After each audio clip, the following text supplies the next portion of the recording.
Welcome to a very special edition of the C4 Canucks Hockey Podcast. It is our holiday live show. I am Chris at Lightforce, joined virtually at the moment by Anna Forsyth at A4603, Matt Lee at Matt Lee_61, possibly remaining unfit to podcast, Adam Ovenell Carter at Adam FOC, and all sorts of special guests that are going to be joining us over the course of this evening.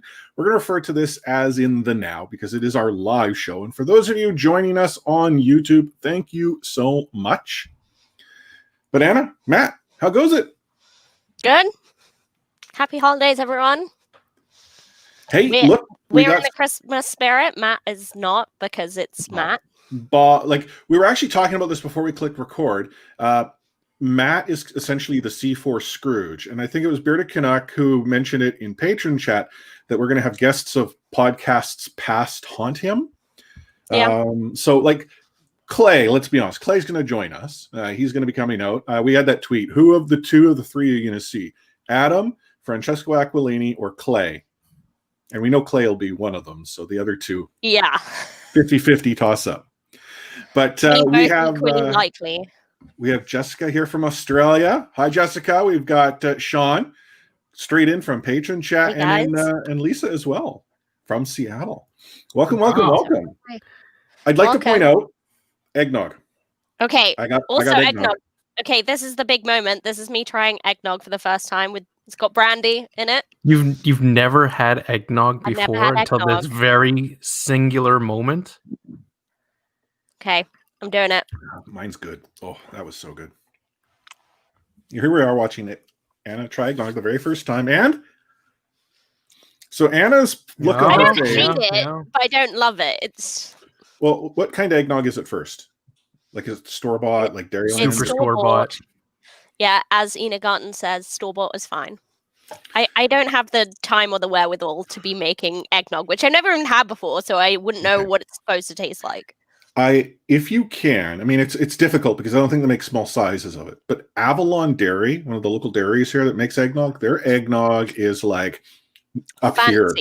Everyone else's eggnog is just like that doesn't really matter. Like I got whatever the Costco brand eggnog is here with a little something in it. Can I just say that Jess is putting forward the conspiracy theory that I killed Adam? Can we? Just put this straight, that the conspiracy theory is not that I killed Adam, it's that Matt killed Adam. Well, and I got some bad news for everyone. Guess who's here? Oh my God, he's alive! Matt tried his best, but he didn't succeed. No, I was about to text him saying, "Remember when you said you were going to show up for this thing, and then you didn't?" And there he is. There he is, defying the odds. Guys. Just like Louis Erickson, he is still alive. Collecting a contract or paycheck? Unfortunately, there's no $6 million paycheck attached to it. No, there is not. But okay, do you have a holiday beverage there, Adam? It's just a glass of whiskey. Well, that's fine. That's actually fine because what's Matt drinking right now? Probably hot water. Yeah. See, Adam knows. So is that what you order at a restaurant too? Like I'm a cold water kind of guy. Well. Matthew. Look, I'm not gonna hide who I am. All right, I embrace who I am. Jessica's comment here. Since we know Adam is dead, who is that? Well, like literally, all the people that started listening to the podcast in the last 6 months think you're fake. Like so. Yeah. Adam, since you're joining us for the first time in a very long time, do you want to catch us up to speed real quick on what you've been up to lately while you've been on the LTIR? Yeah, for sure. Matt always used to yell at me to get my life together, so I've been busy doing that. I've been working at a school for autistic children in New Westminster. As I guess my title is an educational instructor, but just essentially a teacher and program administrator, I suppose. But yeah, it's been great so far. That's taken up most of my life, and it's my new life direction, so it's cool. Good stuff. Can we just point out the bare-faced cheek of Matt trying to tell someone to get their lives together? What can I Really? say? I You don't even inspire have others. internet that Look at how works. I've inspired Adam to do great things now. Sometimes all it needs is a little kick. And if I can be the Travis Green to his Jake Virtanen so that he can get his life together and become the top 6 player that we all know he can be, then I've done my part. Well, I mean, That's always been Adam. the tough love type of mentor. So. Yeah, for sure. Adam's gotten his life together. You know, Jake, we live in hope. So yet to He's be seen. still got like 5 years on me though, so he's okay. He's got time. Yeah. It's good to have the band back together for the holidays. I mean, like Richard said in the chat, it's like a soap opera moment, coming back from the dead. I mean, this is like Young and the Yeah, Restless. like being recast as a different actor. Well, that's the thing. We haven't like recast him though, unless Jessica's onto something that this isn't actually the real Adam. This is the It's Adam. like the Avril Lavigne conspiracy. Yeah. Yeah, exactly. The Well, Nexus said that Adam's the only one wearing Canucks gear. I am also. Whoa, Whoa. that's not true. I'm wearing mine, There you go. which is now out of date. Who's Gap? no cap, like Oh, the Cap. salary cap, Like, not Bo. Cap. I just said Gap. It's like, wow, I've been No, that's the gap between the Canucks and the rest of the division. yeah, right. so. I've been meaning to update the shirt. It says Marquee. I've got to like replace it with someone else here. What are you gonna do? Like just put like Tape tape over? over it? And Yeah, throw I'll it just in? put some electric tape over it, put Demco in there or something, and it'll just go down the list as we go. Yeah. The shirt's like, I mean, it's one thing to get a jersey where you get the nameplate on the back and the player is obviously gone or what have you, or you made a mistake and it was a Messier jersey. Or Then David there's- Booth jersey. Yeah, then there's those shirts Speaking where it's got a list of players where it is almost guaranteed to go to date. Yeah, in the season. I do have a shirt that says Henrik and Daniel and Brandon and Bo. I mean, not really out of date yet, but why they chose Brandon Sutter, apart from him being foundational, of course. He was probably the most marketable player other than the other 3 on that shirt at the time. That's so sad. That is so sad. Come along. Pre-PD and Quinn times. Yeah.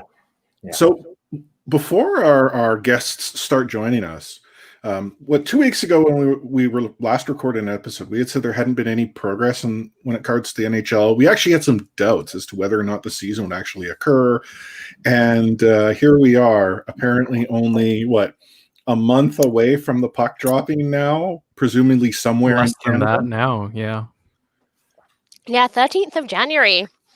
It's coming up quick. I saw that. And it's just like, holy smokes. That's going to be Yeah. exciting. We got World Juniors to tide us over, hopefully, until then. And then It seems to be like the World Junior Camp seems to be doing better. There's a couple of people who have been sent home because of COVID, and a couple of injuries. But for the most part, it does seem like everyone's okay there too. So, Like the German team had 5 players, I think it was. what was the other one? The Finnish team? yeah, but I don't think they've all been sent home. Well, they're I think they may not have been sent home, but there was like 5 in isolation. So maybe it's like 1 positive, but then like contact 5. I think that's correct. I mean, they also, I was hearing today on Friends of the Show, Sound of Hockey, and they were talking about how like the World Juniors Hockey Canada like cheaped out on the planes, and it ended up costing them way more money because they tried to cram everyone on 737s. Then they had to like hire cargo planes for the luggage because with social distancing and stuff, there wasn't enough space. So, bit of a mess, but hopefully it will all work out. Oh well, is what it is. The World Juniors, though, you're right, leads into the end of the year. That's when training camp kicks off for the teams that didn't plan to return to summer, and then which is what I don't get, like a December 31st training camp start for some teams, and the others are January 3rd. Like, what are the I missed that part. Like, I didn't quite understand that. I don't know. Is that like league mandated, or is it like you can choose when you start? Well, no, it's so the only teams that can start on December 31st are the teams that weren't involved in the return to play. So Detroit and Ottawa and San Jose, they can all start training camp a whole 3 days earlier. Yeah. That includes the people that didn't make the playoffs, but they made the... To be fair to those teams, like they haven't touched an NHL surface like really for almost 9 months by that point. That's a long time to go without they playing gotta- hockey. But that's So to give them 3 3 days days off. is not asking like a whole lot of them. No, I mean, I just think it's kind of obsolete. Like, what difference is a 3 days Also, gonna make? like, is everyone Gives them a going to head be start, back in Adam. quarantine Well, by then? You hope let's- so. Let's say, like, I'll use the Senators as a good example. You have players that are now coming into Canada. There is no way they can touch an ice service until at least the 3rd of January. Mhm. Like, it's just the quarantine just will not allow for it. So, you know, Yeah. I get it. You know, you're right, Matt. The length of time that they've been off the ice, the few days to maybe get their skates underneath them, but it's definitely a surreal situation. The other part that is surreal is we have a Canadian division, of which one of the 3 provinces that are sort of putting up barriers, us that being BC, seems to be the ringleader, but like Quebec and Ontario have also not signed off. So is it possible that we're going to see a Canadian bubble in like Winnipeg or Edmonton? Well, I Winnipeg heard aren't Edmonton keen. was either. the leading. Edmonton's always keen. Yeah. Yeah, I don't know. But will the Um, players sign off on that though? Because you know, we've sort of talked about this in Discord, and then Anna, you talked about it on a last episode. But Michaela Gaudette joined the broadcast for an episode like 3 episodes ago, and one of the things that she had actually shared was how the experience for players in Edmonton wasn't what they had sort of understood they were getting into. Yeah. And like she had said, how Adam, once they got into the upgraded hotel, never saw the light of day because you could tunnel from the hotel to the rink and back. No wonder the Canucks tried to like fight the move. They got asked if they wanted to move beforehand, and they said no. Yeah.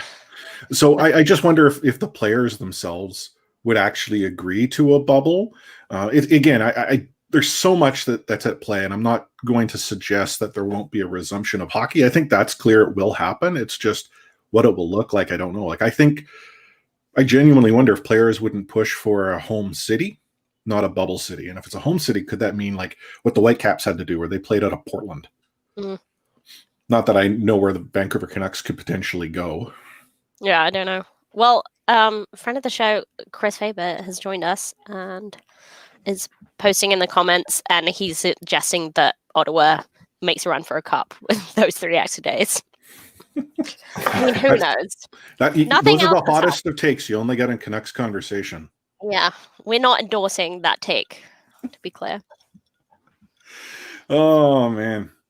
Well, it'll be interesting. I'm genuinely happy there'll be hockey to talk about again. And that's not me trying to get over a lot of the other conversations that I think were equally as important to have as it leads into hockey. It's just, I've referred to it again. Hearing Michaela talk about sort of Adam's experience helped me see things differently. And it's not to suggest that I was opposite to sort of how she felt and what she had described, but understanding the impact that the pandemic is having everyone, that the players are in a difficult situation. Like, she talked about how she's coming to Vancouver, she's leaving her family, like everything she knows behind, to a city that she can't actually go and connect with people in. Yeah. Right? So you get all the beauty of Edmonton. Yeah. I'm not knocking Edmonton, but you know what I mean? Like, it doesn't matter where it's Edmonton, Vancouver, Winnipeg. Like, in a situation like her and like a new player, there's some who argue, oh, they're well paid. Yeah, you know what? Money isn't everything. And I couldn't imagine going through it. Like, I went to Toronto for 1 week in March, and I was beside myself for a work trip. 1 week. I just don't, compute. It's tough. Yeah. How players deal with this. Yeah, it's tough. I urge everyone that hasn't listened to it to listen to that perspective, because there's one thing like legit, like intellectually getting that, but yeah, to hear her perspective was really interesting. Our first special guest has arrived, so let us introduce to you someone you've probably not seen before or heard from, Clay Imoo. There he is. Hello, friends. It's like a family reunion. Hey, I know. Well, Clay, you're officially the 5th most beautiful person on this show today. Wow. I'm gonna get one of my other kids in so I can still keep that ranking. Well, I want to point out before I forget. Happy birthday, Kayla. Happy birthday, Kayla. Yeah, happy birthday. 13. Yeah, I have 3 teenagers in the house now, Oh. so that automatically makes me way older than all of you almost combined, I think. Now the real trouble begins, Clay. I know good the luck with girl. The that. girl. Yeah. Thank you. No, but thanks for joining us, Clay. Over in C4 Discord, Sean or Vancouver Canuck, he had actually, when we were talking about guests, because you saw that tweet I shared, which of the 2 of the 3 are going to show up. He had commented, he's like, "Oh, it's like the return. It's like we called Matt the Scrooge, and it's the return of podcast host of past or whatever. So you're one of the podcast hosts past. You're gonna teach Matt a lesson." Well, I'm not afraid to say, and I've been saying it in my vlogs today too, that always appreciative of CHB and C4 for helping me get my start in the vlogging, blogging, podcasting world. So nice to see you guys. Even Adam, like I know it's a big deal when Adam's here. That's amazing. Yeah. That's the miracle of Christmas. Awesome. But welcome. Like I was actually thinking. I mean, we've with CHB, like we used to do the odd like holiday thing, but I think from a C4 perspective, like last year we did a live show, 3 of us at what bar was it, Anna? 200. Yeah. Jaegers, yeah. Jaegers, yeah. And then but yeah, like you're the guy who's into the holidays with your parody videos. I presume you're gonna have another one this year, right? Like it's gonna be a little different because we trying our best to really adhere and follow to the COVID rules. So Marie and I wanted to do something. So she's going to record from her home. I'm going to record from my home. Going to try and splice it together. Something simple, but something that I think, who's the youngest one here, by the way? Not me. Right? I think. Yeah, but not by much. Me and Adam are like. How old are you guys, if I may? I'm 29. Me too. Anna, when's your birthday? 29th of April. Oh, I'm the youngest person then. Oh, there you go. So you guys are 29. Matt, how old are you? 30 what? I'm older than those 2. That's what he's comfortable saying. Apparently. But considerably younger than you and Chris. And Chris, we're within a couple of years, right? I think you're a year ahead of me. I think. I'm born in 74. Oh, a few more years. I'm 78. Okay. I thought you and I were closer. Wow. It's a whole generation. Yeah, well, and hockey, being a hockey fan is like dog years. So that's like 28 years, I think, between us. Yeah, plus COVID years. Yeah, you probably remember the 82 series. I don't. I just know it happened. I do. All to say, the song we're doing, it's I think it came out in the 90s, so late 90s, but it's not a traditional Christmas song, but I think you guys will like it. I think Matt Lee's going to be a big fan of this one, I think. Okay. Oh, I love every one of them usually, so I'm sure it won't disappoint. Yeah. Well, thank you. Looking forward to it. Marie is bound to be great. And to answer your question, Anders, the eggnog's fine. I thought it was going to be horrible. It's not horrible, but the brandy in it is definitely helping. Clay, you gotta come in and tell me what you're drinking. Like, are you like you gotta help me? Yeah, see, there we go. Your water. Oh gosh, have you ever done this? Usually on my streams, I've been drinking Pepsi, but I'm trying to cut down a little bit. I haven't lost as much. Chris, you look great, by the way. I haven't lost as much weight as say Chris has, but I'm trying to drink less pop for sure. So I got my water. Like in fairness, though, Clay, like I had a lot to lose. Like you've done a heck of a job. Like I remember when you were turning 40, you had worked hard and continue to work hard. So it's awesome. Ian asked a question here. I actually don't think it is. Is this the first time Clay and Adam have been on the show? No, we were on the show together back when Clay was on full time. Yeah. When is the last episode that Clay and Adam had on? Oh God, together? that would have been in the studio, would it not? Yep, we were in the studio together for sure. Yeah. I remember that. Can we talk about the you fact had that Sean on too, maybe? Clay won't be on an episode in person with me because when I guested on the show, both times Clay was not there. And then I replaced him on the show, and then he only came on to do the episode while I was away. So, well, that was not intentionally. You are the only one who met me overseas and took me around a city that I didn't know. Yes, Anna was my hostess with the mostest in London, England, about 5 or 6 years ago now. Yeah, I took him to a pub, which is okay. That's big. Like a now, workplace. He probably still ordered like a Diet Pepsi or a Diet Coke or what have you. But he bought my drink. So two summers ago, I was in London, and I don't know if he was ever on the show, but I stayed with one Richard loved, one Mosey 19. Oh, Mosey! Wow. Yeah. Throwback to old Canucks Twitter. That's Oh, that's God. like That's like the birth of Canucks Twitter. that's OG. Like when you look at Canucks Twitter talking about, oh, so and so's been around, like Richard, like Mosey would have been OG, and there's a handful of people. I'm not OG, but that's sort of You're pretty close. for me. Yeah.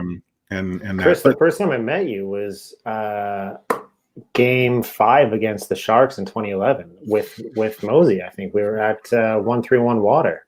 oh gosh, that was Ah, I've been to that. 131 was the 2011. Oh, hot new it was play. a spot. Yeah, Yeah. like I remember Okay. it was perfect for me too, because I just head over from Shaw Tower.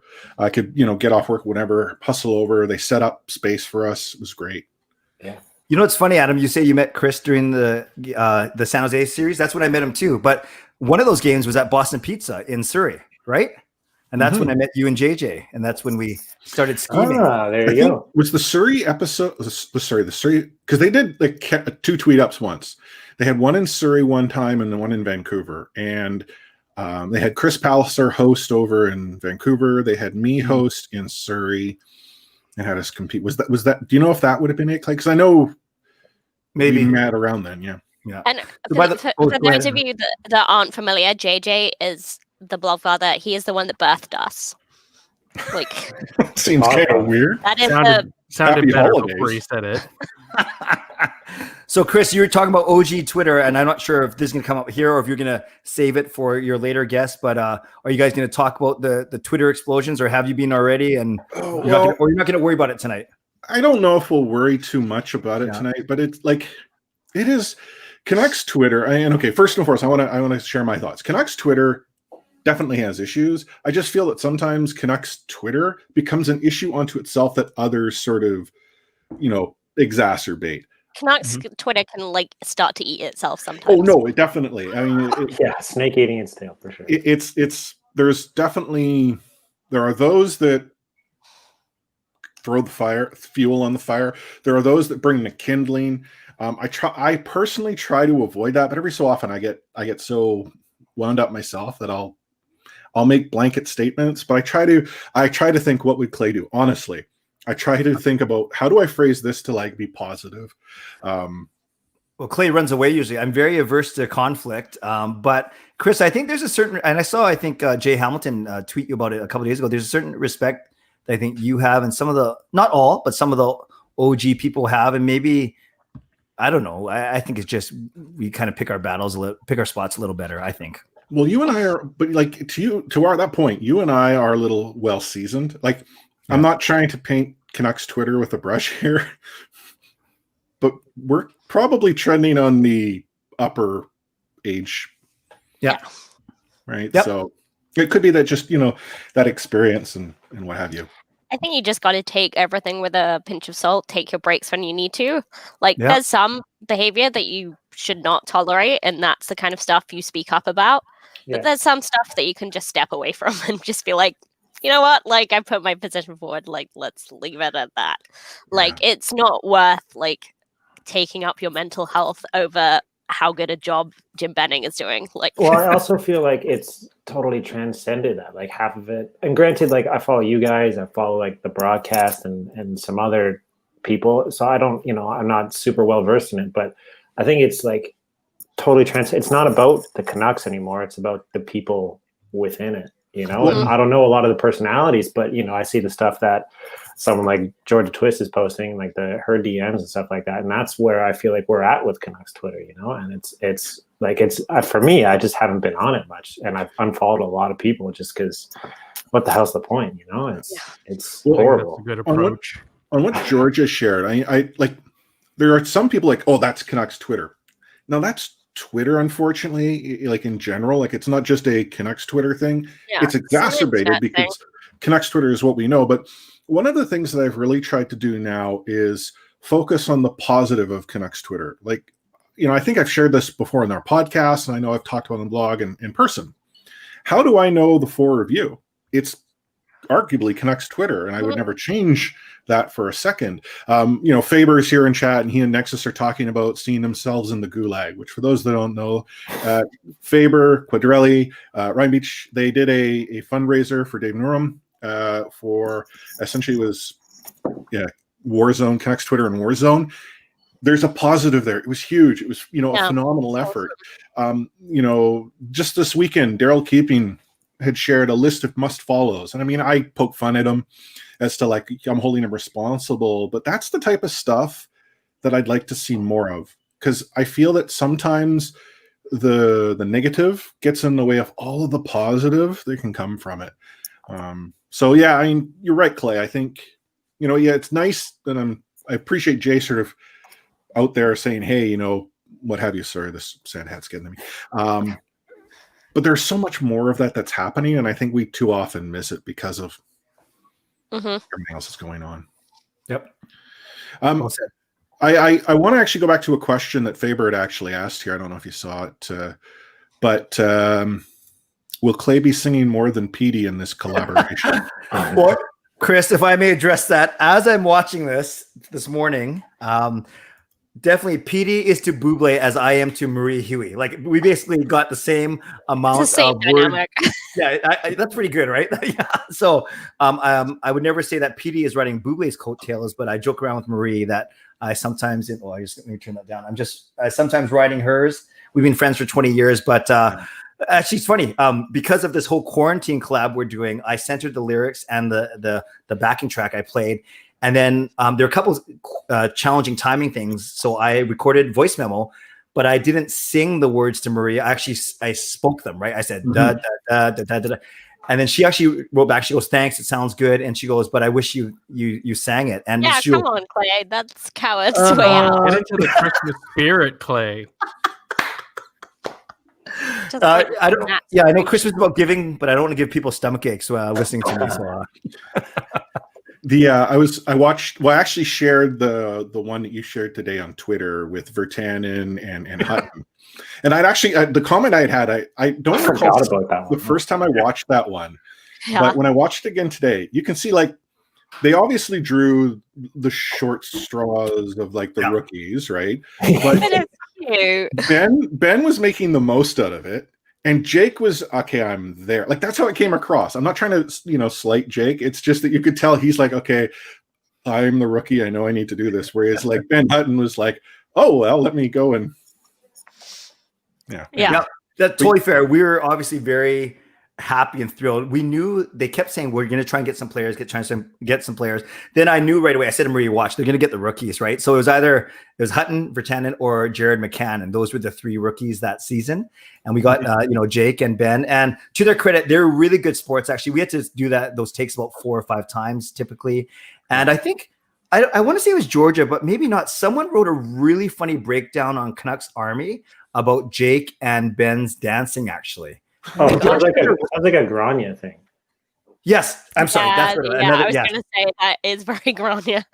Yeah, very good memory, Adam. That's correct, and it was hilarious. So it was a lot of fun. Anytime we get to work with the Canucks and their people, sound, lighting, camera, editors, obviously, it's a lot better.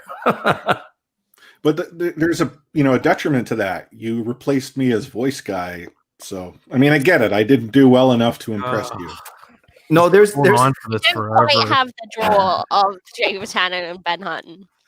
I'd ask if you might do a collab with Petey one day, but now that he has such brand management, I don't know if you'll ever be able to. Yeah, it's gonna be tough to get to him. Bublé. Yeah, I'm gonna take my one song we did from 2 years ago and run. But thank you, Adam. That's true. His hype is unreal this summer. He's had himself talk about hot girl summer, right, real glow up, whatever it's called. The Jordan Bowman dropped by to say Merry Holidays to everyone at C4. If you haven't seen it, I mean, we dropped in the C4 Discord. I tweeted from the C4 podcast. We actually did a Christmas story video a few years back when we did CHB TV, which was like the predecessor to what became C4 that Clay and I started. Bowman's in it, and he reads the lines like a champ. Oh, you could tell he knew what he was doing. Matt, you were really good in that video, I must say. Oh, Did you have the line about the blind refs? Yeah, I remember that one. Yeah, gifts for the refs, even though they are blind. You guys trying to get me this? Still know the lyrics to this several years later. Probably watch every single Christmas like it's like it's brand new. I do. It's good memories, but I had contemplated this year of actually trying to go and put together something similar, thinking that now, like, you think back then, we had Ed set up the camera and he did all the editing and all that. Like, trying to capture something like that would have been difficult back then, whereas now everyone can Zoom. Yeah, it's normal now. Yeah, so I was thinking, like, wouldn't it be cool if we could go and put something like that together? It's just, I'm far too busy, obviously, with Baby Force and the holidays, work, and apparently being a podcast addict creates time constraints. So Yeah, sorry. Maybe next year. Hmm. Oh man. Before Clay goes, do we want to do this? Yes. Do a Canucks pun? Sure. Okay, Anna. Okay, so I got in trouble last year for these being too hard. So, but I'm hoping with more people and more people joining us on live stream, someone will get them. So they are Canucks Christmas carols. It's a mixture of Canucks and Christmas songs. So hopefully with your great punning, Clay, someone will get this. Okay. Everyone ready? Yeah. This very good. This new Canuck and his hard-shelled pals had a little trouble at the border where they were stuck for long time. Are we supposed to guess who it is? Yeah, but you have to guess the whole thing. So it's like a mixture of a song and a Canuck. Oh, that's right. Deck the halls with boughs of Holtby. Braden Holtby. Deck calls with Braden Holtby. Yeah. I mean, it's like the whole thing, but yeah, well, that's good enough. Good job. Very good. Very good. Okay. Good teamwork, guys.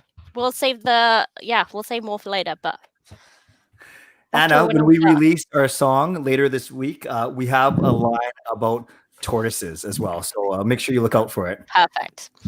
I mean, that was like the story to keep us interested on Canucks Twitter for a while. It was a lot more peaceful than what's happened past week, that's for sure. We're learning. Yeah. Well, I think Sam might be coming in. Perfect. Even though I let the cat out of the bag. I just need to figure out how to get her to join. Okay. Like magic of the internet. Yeah, here, let me. Nope, maybe not. Nope. Do I bounce when she comes in, or No, you can stay. I heard the little beep, but Yeah, no, I don't see her. So I let the cat out of the bag. Yeah, Sam will be joining us soon. I don't see her, so maybe. Okay. Keep going. Clay Do I for a need few to more message minutes. her? There she is. There Okay. she is. Okay. 3, 2, 1. Hi, Sam. Hi. Hey, Sam. Thanks for coming. Thanks for having me. Happy holidays. Happy holidays. So, you have a holiday beverage there? I have a gin and tonic. Lovely. We have eggnog and Adam has whiskey. Amen. Sam, I don't believe we met. It's a pleasure to meet I don't you. think so. Nice to meet you. Yeah, this is Adam, who is constantly unfit to podcast. Except when we have a party. So now he's here.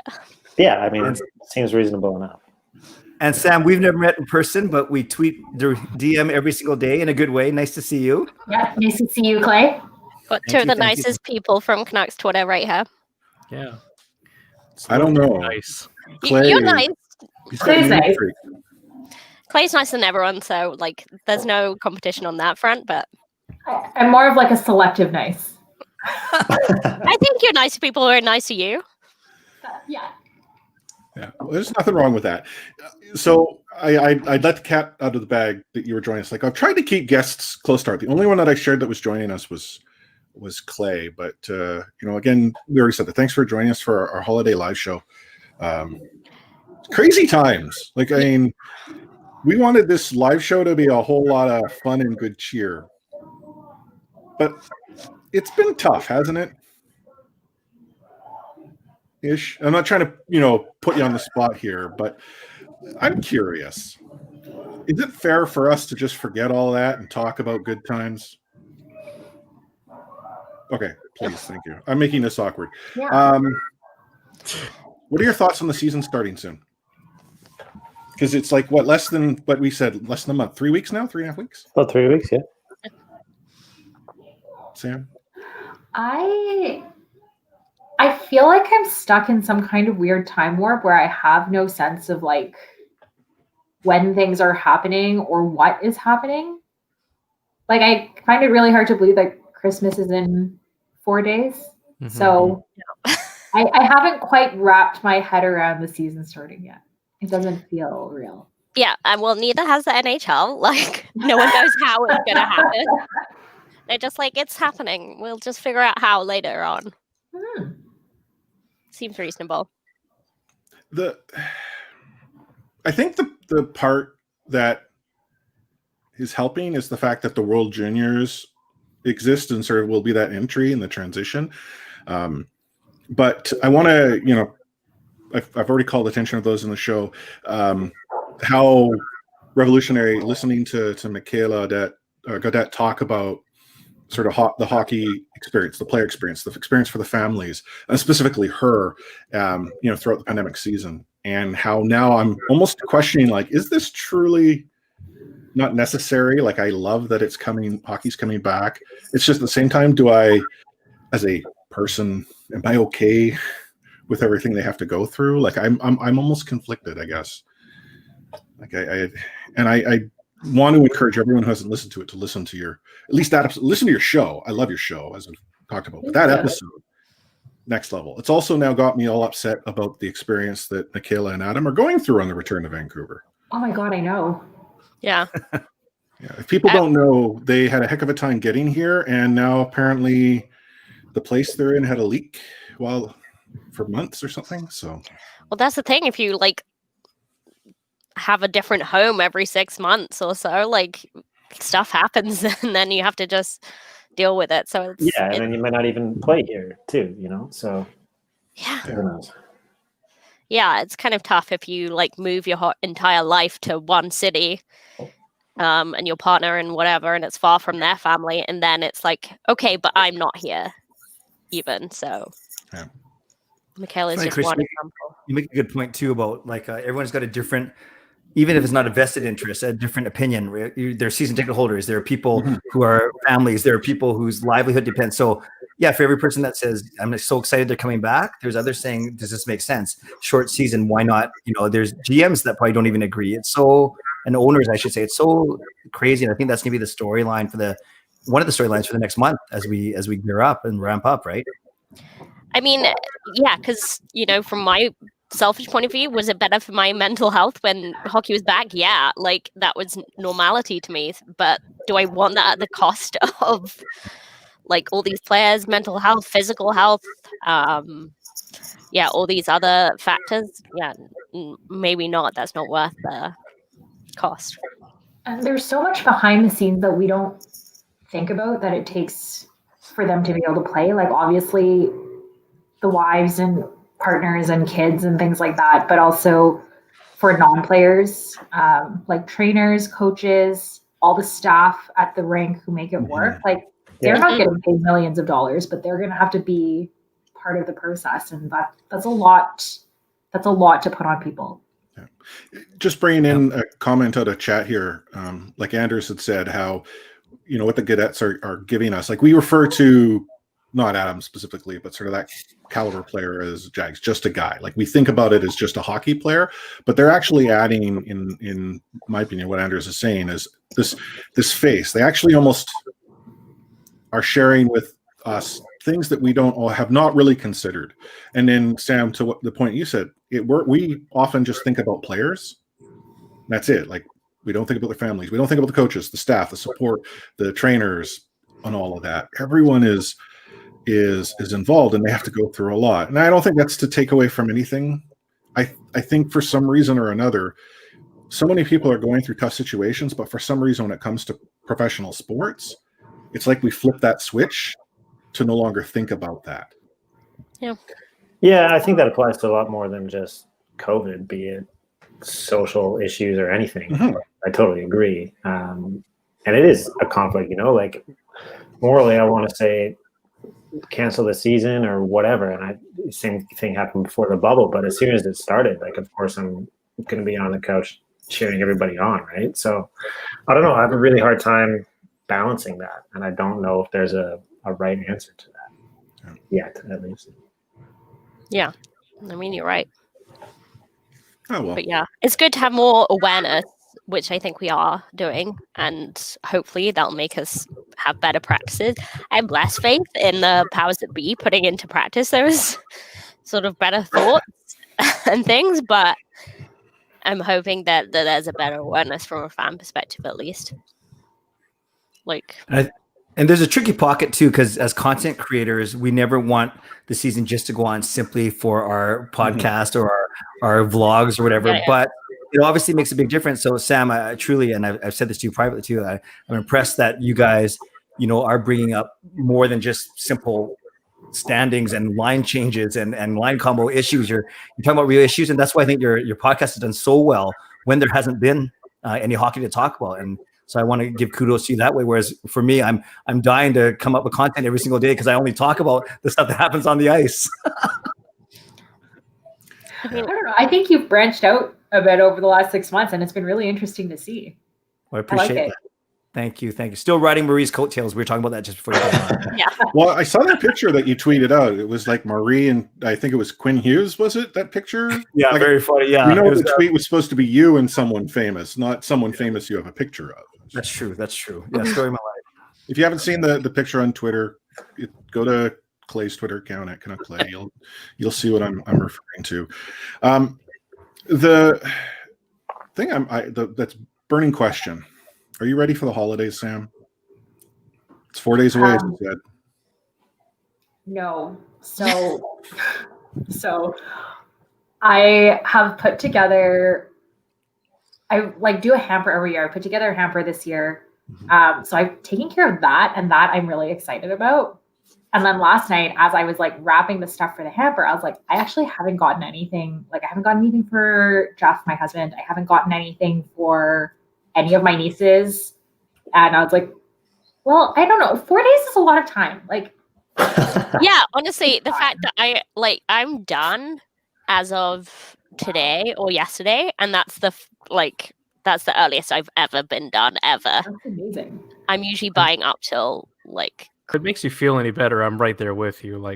4 days is like an eternity in 2020, so I think you have tons of time still. So. Well, this for me, I finished on Friday. I don't think I can remember the last time I wasn't shopping the week leading up, right? Too. I'm doing stocking and stuff on Christmas Eve. I'm the guy that's hitting 7-Eleven at 9 o'clock at night because what other options do I have? I mean, so usually I would be home for Christmas, so I kind of have to be done at a certain time, but it's usually now or the 22nd.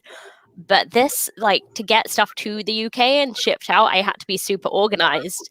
And I was super organized. I got stuff sent to the not the people it was for, but other people, so that they could wrap it and be ready. And then yesterday, the whole of the southeast of the country went into lockdown, so no one's seeing each other now. So I'm just okay, someone else has your present, but you'll get it at a different time. That's the thing. Even no matter how early you are this year, I finished shopping a couple weeks ago, but half the purchases were online, and I have no idea if they're going to get here out there. 50-50 at best. Well, comment from every sports show here. This is the year where everyone gets a gift card. Yeah, I think that's totally fair for 2020.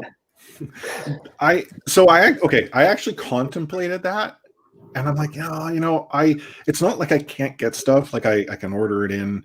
I actually went shopping. Baby Force and I went out and did a little shopping together.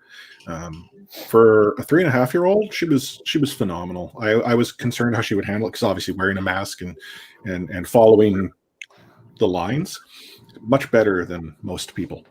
Oh. But I found it almost the most pleasant experience simply because there were fewer people. Now I don't know. Maybe this is what it's. Where'd you go, Chris? Well, so I went out to Tawasin Mills, which, in fairness, is big, expansive, and isn't around the holidays it's been, but it's generally less full. Richmond Center because it's nearby.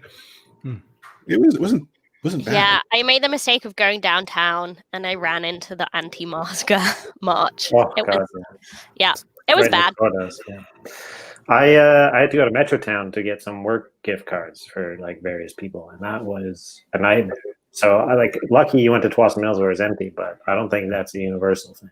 It's pretty terrible still, and pretty horrible place to be, especially like when everyone is so close together. Tomorrow morning, Gail and I are doing our Costco run, but we live in Richmond, as you guys know, so there's no way I'm going to that place. So we are going to go. We're going to go downtown. When I work downtown, I work 5 minutes from the downtown Costco. It's awesome. Yeah, you got to pay $2 for parking, but it is never busy. I probably just jinxed myself. I live right above that Costco, and it is a dream. We just walk in, walk out all the time. Yes. Well, I'm going to come see you around 10 o'clock tomorrow morning then, if that's cool. Sounds good, man. It's funny, Clay, you mentioned Costco. Like I think you and I were chatting how I was going like first thing Saturday morning, and I would sometimes have to line up and I'd get in, and you had said go around dinner time. So what I started to do is on days where I had to pick up baby Force from daycare, she and I would hit Costco like Thursday night dinner time. It was a breeze. Last week I went on Thursday. It was not a breeze. I was able to get in, but it's the first time I actually had to line up to pay. And we had lined up almost to the freezers. Yeah. And then I got directed to the self-checkout, which at Costco isn't really a self-checkout. It's still a person that does it. Like it's, is what it is. We actually had a show question from Anders. What's your Christmas wish list for the Canucks? A really, really, really cheap second line winger. Okay. We have one. His name's Jake Virtanen. Yeah. Not cheap enough, I would say. Matt? Anyone else? I mean, while we're wishing for things, I wish for the Stanley Cup, but we're wishing for things, so it doesn't matter. Okay. Adam? It's a great question. I would just like to have a season that doesn't want to make me pull my hair out. That's all. All right, fair. Yeah, good luck with that. Clay? They need health. I don't think they're deep enough anywhere. And 1 or 2 injuries on either position, even in goaltending, they're going to be in trouble. So they need health. Sam? Can I just wish for the entire fourth line to disappear and be replaced magically? You'd fit on C4. Like. Yeah. Yeah, when your Jags aren't Jags, you're doing something wrong. I want for them to be providing us the same style of playing production we saw in the return to play. Like maybe a little bit more than sort of what we got against Vegas, because obviously production was starting to wane there. But like what we saw there was definitely a spark, and my hope is that continues. We got another show question here. This one from Faber, and I apologize if I missed others. What's your top 6 look like? Lots of different options. Leave it to Faber to actually really want us to get into the analysis. I know. What's our top 6 look like? I mean, I'll go first and say that the Lotto line, almost certainly starts the season. Okay, there's one. Yeah. And then we've got Bo, Tanner, and another. I think that's the only area of intrigue at this point, right? That's the thing. Who knows? Could be Sven Bacci playing his way onto second line spot. I think that's a pretty long reach, but I also think it's a reach to say that Jake is permanent second line material. He would have to show up in this be. I'm going for option C, Niels Hoglander in the top 6 at some point throughout the year. You think so? I'd love to see it. I don't think it's going to start that way for sure, but I think that could end that way. Yeah. Faber wants names, Anna. Well, I gave names. I just don't have one answer. I think it'll be a rotating spot. Louis, Jake. Maybe Hoglander, but really, I don't think that's going to be a realistic start to a season anyway. I think this season's going to make me want to pull my hair out. Is what you're saying? Yeah, I was just going to say that. Yeah, I think Hoglander, they especially if there's a taxi squad type scenario, they don't want to put Hoglander in that. They'd rather him play a full season in Utica, presuming they have an AHL full season, which we don't know. Before we continue, we're actually going to add to our top 6 and make it a 7 because guess who just showed up? It is the stanchion himself. Hey, it's me. Wow. Welcome, Wyatt. Wyatt. Look at the Oh. Buffalo Sabres classic jersey, Yeah. and he's got the Bills hat on. Someone's got All Bills Buffalo. Premier All Buffalo. going on right now. It's another city that's heartbreak. Good week for Buffalo fans. I'll tell you that. Oh yeah, Wyatt and I co-own a Mark Messier jersey that it is is our burden of the sitting in world. a garbage bag in my Sorry. apartment. That's where it belongs. Own? Why do you have joint custody over Messier? Does the jersey get visitation rights with one of you on certain weekends and stuff like that? Its only use is for humiliating other people. So whoever has a need for it gets to use it. Yeah, it's a weapon that we use when people have been bad, including ourselves. So if I have someone in my fantasy football league who's coming last, can I use that jersey to bestow shame upon them? It's the exact purpose. That's what this jersey is Okay, for. all Yeah, right, see, good the to system know. works. The person who lost our fantasy hockey pool has agreed to do the Sun Run next year in the Messier jersey. Wow, Oh. that is cool. I would not enter such a pool. Yeah, so is this where it came from? Like a fantasy punishment? Is that how it came about? Yes. Yeah, someone on Twitter was like offered it up to us, and we just both jumped at the chance. I think we both had the same idea of using it as punishment, and yeah, so now it's definitely joint custody to be used. Mostly was fantasy kind of based things, but it can be used for anything really. All right. Oh wow. Very I mean, Vancouver that is the based. 2020 of Jazzies. Yeah. Wyatt, break it out on if our roller hockey league funny ever gets with going the once again. Bring it out. Oh, jeez. If we had to wear that every time we lost the finals, I'd be wearing it all the time. No, thank you. No, thank you. At least you guys make the finals. Yeah, that's true. I don't. It's not a good thing. Wow, I didn't expect like roller hockey, like trash talk to be coming out. It's how Wyatt and I met actually. Aside from the vlogging and the podcasting, that's how we play roller hockey. But their team wipes the floor with us for sure. We're very Vancouver centric as well, though, because we always choke in the finals. So we won once in our entire history, and it's just I don't even get into it. You're holding up the standards of Vancouver hockey. Oh, exactly. Yeah, wouldn't have it any other way. Yeah. Speaking of Messier jerseys, Anders shared a fun fact.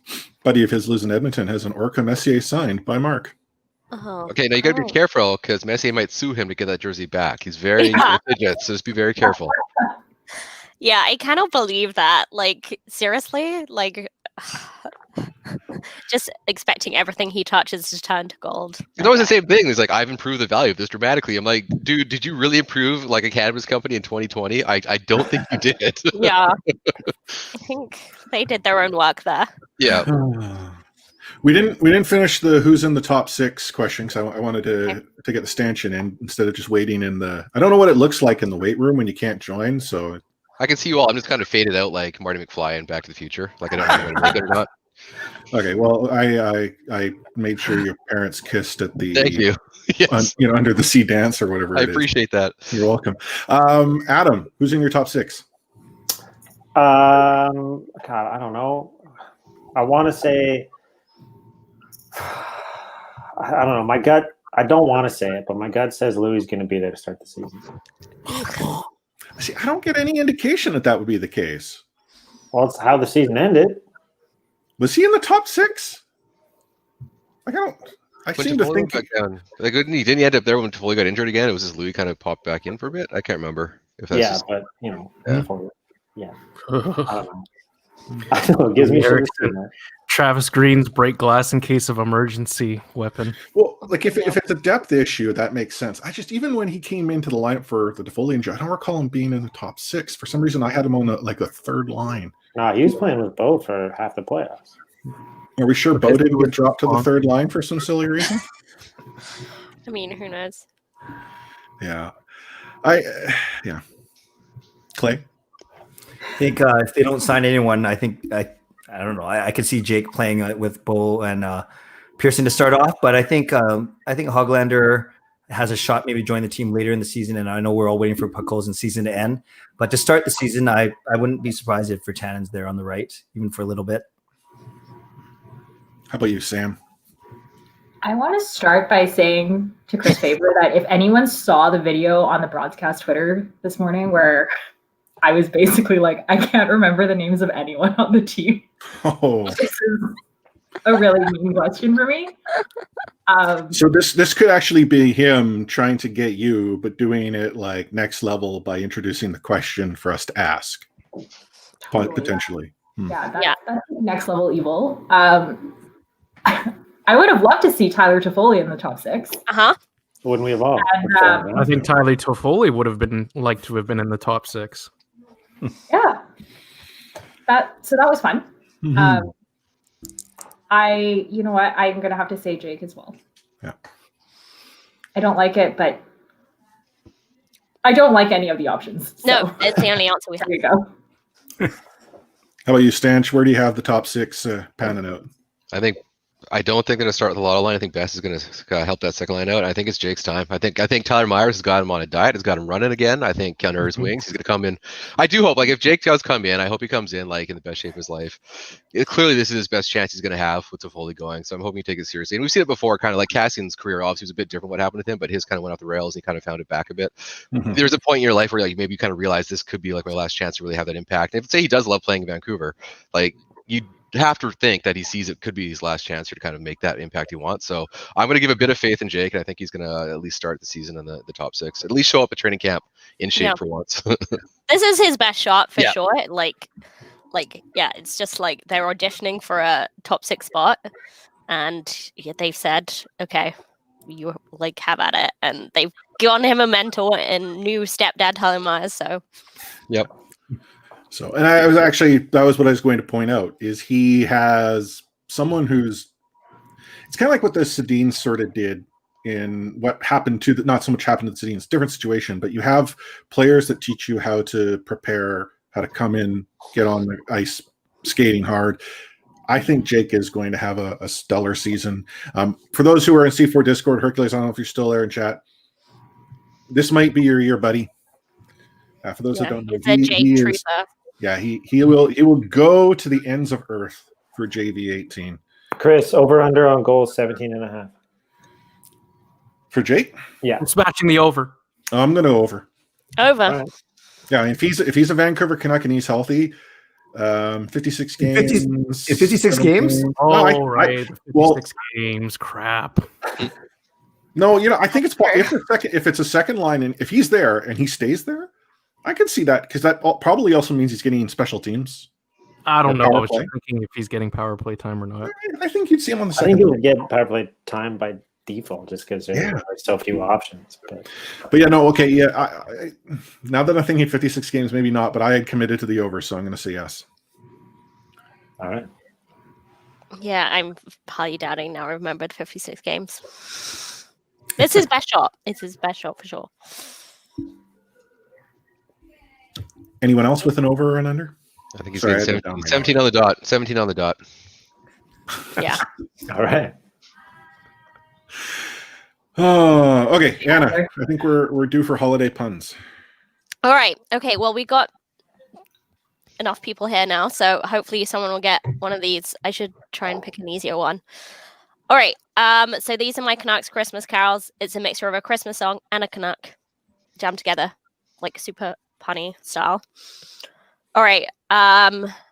There's a good chance I used one of these last year, but bear with. All right. This up-and-coming Utica D-man is about the right age to appreciate this millennial pop Christmas banger. Tell me, does he get a spot on the team this year? I know who it is. I just don't know the pun. Tell me, does he get a spot on the team this year? So there's a Christmas carol to be had here. Sutner, tell me. Santa, tell me. Good job. I would not have gotten that. Well done, Clay. Well done. That was really good. I really expected like Faber to get that one. I don't know if I know that song. Quads are obsessed with it. It's Ariana Grande. Okay. You've heard it, Adam. You've heard it. I'm sure I have. Yeah. Okay, so it's not that killed me. That's Ariana Grande, not Christmas related, or is it? Yeah. I don't know. It's called Santa Tell Me. It's called Santa Tell Me. I imagine it's Christmas related. Sure, Santa Tell Me. I don't know. Whatever. I'm old. Okay, I do have ones based on older songs. Do you want an older one? I'm probably not old enough, but let's go ahead. Okay. Okay. It's starting to seem like, actually, yeah, it's beginning to look a lot like this veteran center is better in the room than on the ice. You want to read that one back Yeah. again? I'll go slower. It's starting to seem like, no, it's beginning to really look like this veteran center is a lot better in the room than on the ice.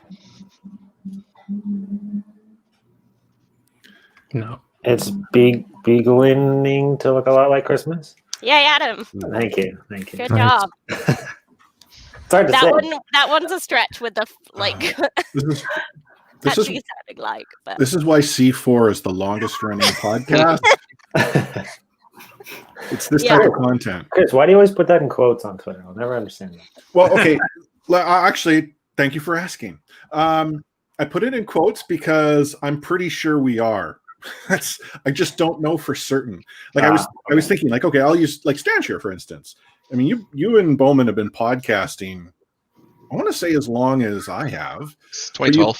Yeah, and I just, the difficulty is, do I count, because you have a couple podcasts? yeah, and they had a break. They don't count anymore. That wasn't a break. It was just, thinking about life for a bit, and we switched. You guys are way more consistent than us. We're not consistent at all. So And so like that, it's stuff like that. And then like I know like Pucks on Net, we have them beat by like a couple of months. Like Clay and I started this the end of June in 13. Was it, Clay? Do you remember? Yeah, that sounds right. Yeah.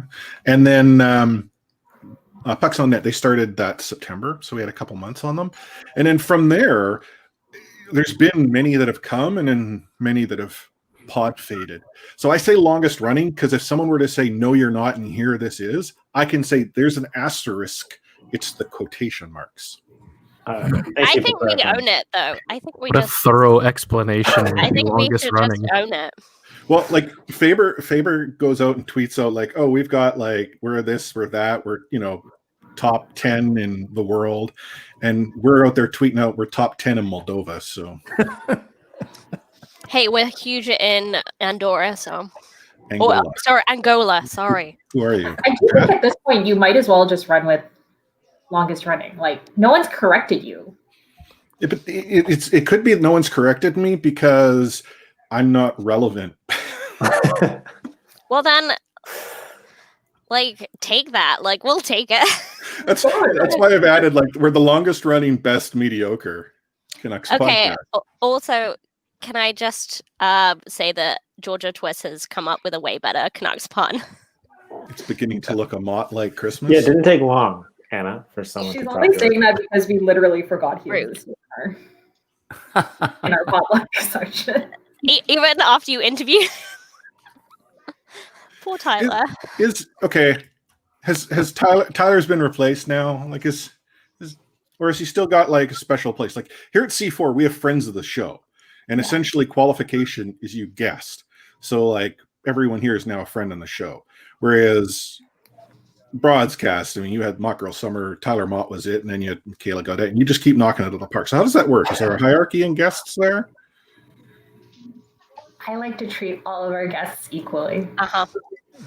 God, you give such uncomfortable questions, Chris. You don't make people ask. We do have like their guests. That's what I do. I'm I awkward. feel like I might be jinxing this, but we have a few guests possibly lined up that will be really good, but I'm not allowed to say. And also I think I might have just jinxed us. So it may just never happen. No, Yeah, but do you guys bring Clay on every once in a while like we do? yeah, obviously. No, they don't need to. They get. Sorry, I mean, sure. I might be too old for their demographic. Yeah.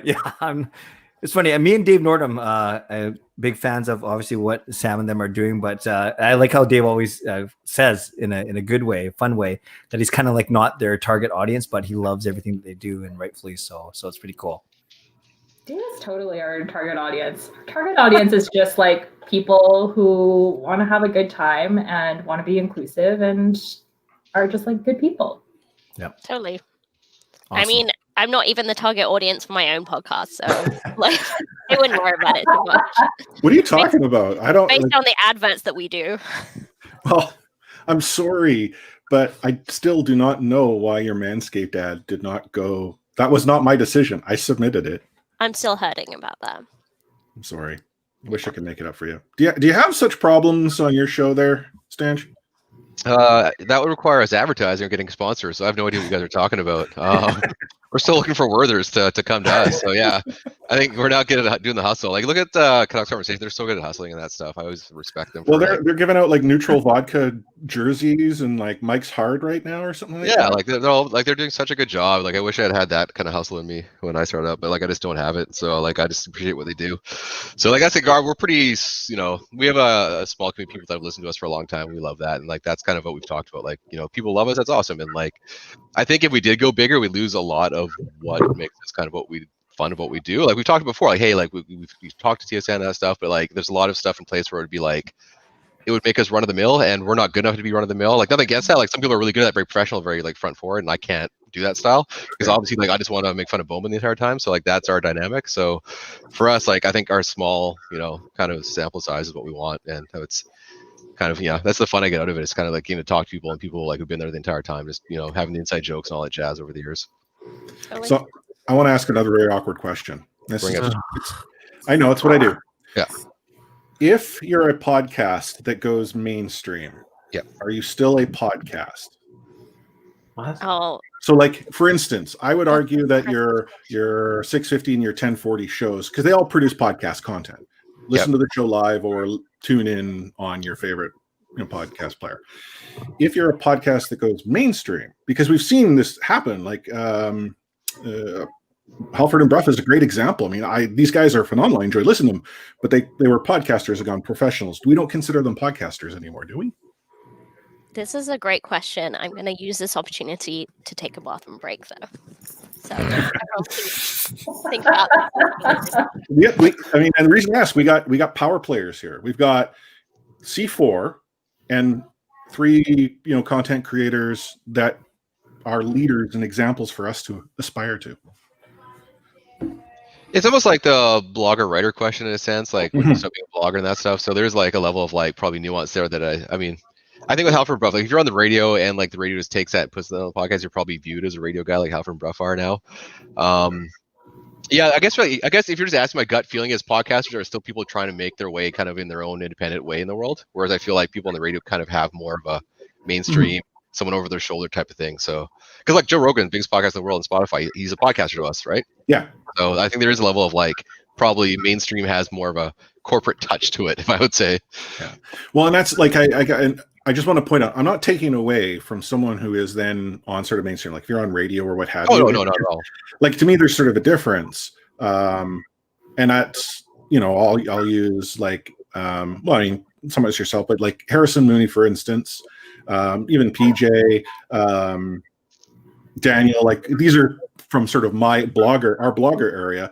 These are people who've successfully done their job so well that they've now gone up and aspired and got these positions. There's nothing wrong with that. It's just a sort of, are you still that blogger?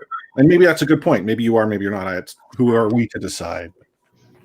Yeah, I mean, there's definitely it's such a weird thing because when I first started writing, like back in the days of the contest, like I was a lot looser and more. Like I'm always a bit jokey based, but I was a bit more kind of like I would take more risks, if you want to say. And once you kind of get into the like, oh, now that you're working with the province, we're working with the Athletic, like they do have restrictions on you, and you can't do as much. And I know stories of other guys who have made it along with me who are like, oh yeah, I got in trouble for doing that. And the Canucks said like, they don't necessarily threaten you with revoking your access, but it's kind of like hinted at, little wink, Be ashamed if you lost that press pass. Okay, I get it, right? So there's definitely a level, especially like if you're coming in, like some of the hardest things at Daily Hive and Canucks Army manager can attest, trying to get access to Canuck room when you're not like the province. Like it was so tough. Right? Yeah, exactly. They want to be able to lay out someone if you do something wrong, and they don't trust the blog, which is fair enough. I'm sure there's some level to it, but like it's really tough to get in there. So I've definitely changed my style over the years of like being a little bit less free flowing and like kind of like just taking a joke. I'll have to think about it a lot, but yeah, I mean, it's kind of just goes into what you're talking about. Like I think like there's just a change when you're working for a more mainstream thing that even me, one of the guys who's like, I'm super unprofessional in that sense. I'm very like, whatever. Like, look at my armies. I'm doing fucking, sorry, I swore. I'm so sorry. I don't know your rules here. It's okay. It's just a live show. It's a check box. Okay. Don't apologize to us. Apologize to Clay. Sorry, Clay. That's TTV. That's the TTV show stuff. No, we're good. We're good. The fudging, yeah. So, I just have to, like, right there, I have to adapt for your show. Like, I just have to adapt certain things. And even now with the Athletic, like, the editors there, they edit it a lot harder than the province ever used to. Province said, go ahead, do what you want. As we could all saw, like when me and Botch would put out articles, tons of mistakes. Now they'll edit it, and like we had like sometimes I'll take out jokes, I'll get so mad about it. So it's like it's a different beast now. But that's like what happens when you go up the ladder. But like people go to your armies for different things, and like Drance's armies is not to say that yours is like the joke armies or like not real, but like it's different, and I think that's what people enjoy. That it's different. Yeah, it's definitely a different style, and like it's coming into it when Botch did his thing. Obviously, I could never recreate that, never want to try. But the one thing I want to kind of recreate is the involving the community, involving what's going on Twitter, and kind of that whole community aspect. And I'll obviously do my pop culture fun references because that's just how. That's if you ever ask me what's your natural way of writing, that would be it. Because I always remember Bill Simmons. I first read his books a long time ago, like on the Red Sox, and I was blown away that someone could speak about sports like if you were talking to someone in a locker room. I'm like, this guy's professional and he gets to do this. And I was like, this is amazing, right? That's what I want to do. So that'll always be my style. Like I think when you first get in the business, like back in the contest days, I was writing articles all the time. And like, if you're writing every day trying to get noticed, you're writing for work. And like, look, if you don't have a good idea in mind, you'll still force an article out because you're trying to work, you're trying to produce content. And I've gotten to the point now where I just want to do things that I enjoy because I'm luckily in a good spot where I can do that. And the Armies is a perfect vehicle for that, where it's like, it doesn't feel like I'm just producing work for the sake of doing work. It's kind of like art to me in that sense. So like I'm really privileged to be in the spot I'm in. Chris, can I ask a guest question? Is that okay? Oh yeah, that's because as you can see, the way I ask questions, there ain't no rules. Wyatt, actually, it's funny, Chris. Just before you ask that podcasting question, Wyatt, I was going to ask you, since you started working for writing, I should say, for The Athletic, do you now have to change the way you approach your article even before you write it, or do you just kind of still do your thing, but know that there's going to be more kind of edits and more, creative feedback back? I always find that nuance really interesting. Yeah, I think I follow the rules pretty good in life. I'm generally like very laid back, and I don't try and push many buttons. I just don't I'm not confrontational as a person.